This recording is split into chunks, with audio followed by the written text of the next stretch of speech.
جنگ میں فیصل آباد روڈ پر واقع قدیمی قبرستان کے اندر موجود ہیر رانجھا کا دربار عاشقان صادق کی لازوال داستان کا ترجمان اور قدیم فن تعمیر کا نادر نمونہ ہے۔ ہیر کی وفات کے 6 ماہ بعد ان کے عقیدت مند بادشاہ بہلول لودھی نے یہ مقبرہ تعمیر کرایا۔ ہیر اور رانجھا کی محبت کو مورخین اور مصنفین نے جہاں عشق مجازی کے طور پر ظاہر کیا، وہاں محققین اور صوفی بزرگان کی تحقیقات نے اسے روحانی حقیقت کا رنگ دیا۔ سائیں فضل، دامود کھتری، گرو گوبند سنگھ، نواب احمد خان اور مقبل نامی شاعر نے مختلف زبانوں اور مختلف انداز میں مائی ہیر کا تعارف کرایا۔ صوفی بزرگ وارث شاہ کی ادبی تصنیف قارئین کے اذہان میں ہیر اور رانجھا کی محبت کا کچھ حقیقی تصور پیش کرتی ہے، جسے جب بھی مخصوص لے میں پڑھا جائے تو سامعین پر وجدانی اور جذباتی کیفیت طاری ہو جاتی ہے۔ قدر و منزلت کے اعتبار سے وارث شاہ کی تصنیف عقیدت مندوں کے لیے کتاب تحریمہ کا درجہ رکھتی ہے، جسے پڑھنے اور سننے سے دل و دماغ پر گہرے جذباتی اثرات مرتب ہوتے ہیں۔ کسی بھی واقعہ کی عام شہرت اس کی درستگی اور سچائی کی دلیل نہیں ہو سکتی، اور نہ ہی واقعات کی تحقیقات میں شہرت کو کوئی معیار قرار دیا جا سکتا ہے۔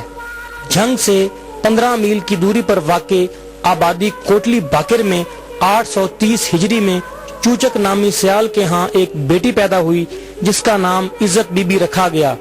اپنی عصمت اور طہارت کی بنا پر عزت بی بی کو ہیر کے خطاب سے نوازا گیا۔ ہیر کے معنی اہل لغت کے ہاں پاک دامنہ یا طاہرہ بتائے گئے ہیں۔ ہیر کو بچپن ہی سے دینی تعلیم کے زیور سے آراستہ کیا گیا۔ شروع ہی سے قرآن مجید سے قربت اور تلاوت سے زیادہ لگاؤ حاصل رہا، جس کی وجہ سے ہیر کو کم عمری میں ہی قرآن مجید حفظ کرنے کی سعادت حاصل ہوئی۔ رانجھا کا اصل نام مراد بخش ہے، گوت ذات رانجھا اور آبائی گاؤں مڈ رانجھا، اور تعلق ایک زمیندار گھرانے سے بتایا جاتا ہے۔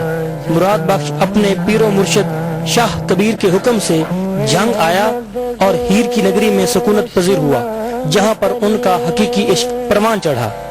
ہیر اور رانجھا کے موضوعات کو کردار بنا کر بہت سے افسانہ نگاروں اور فلم سازوں نے بے شمار لوک داستانیں اور فلمیں تیار کی، جن میں حقیقت کم اور فسانہ پر زیادہ زور دیا گیا۔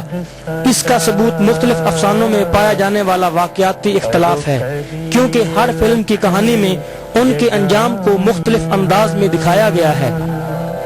رانجھا کے ہاتھ آلہ موسیقی تھما کر زمیندار کی بجائے موسیقار ظاہر کرنے اور 12 سال کے غیر معمولی عرصہ تک ہیر کے ہاں بطور گوالہ کام کرنے کا کسی طور ثبوت حاصل نہیں ہوتا۔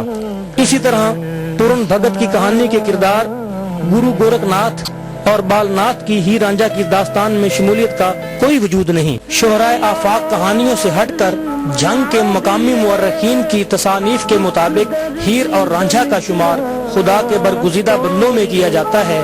ان کا نام بڑے عقیدت و احترام سے پکارا جاتا ہے۔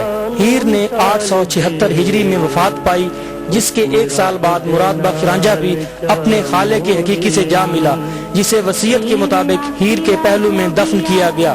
نہ صرف ملک کے طول و عرض بلکہ دنیا بھر سے زائرین اور عقیدت مند ہیر رانجھا کے مزار پر حاضری دیتے ہیں اور روحانی تسکین حاصل کرنے کے ساتھ ساتھ اپنی دلی مرادیں بر لانے کے لیے مختلف انداز میں منتیں مانتے ہیں، اور منتیں پوری ہونے پر دیے جلاتے ہیں اور لنگر بھی تقسیم کرتے ہیں۔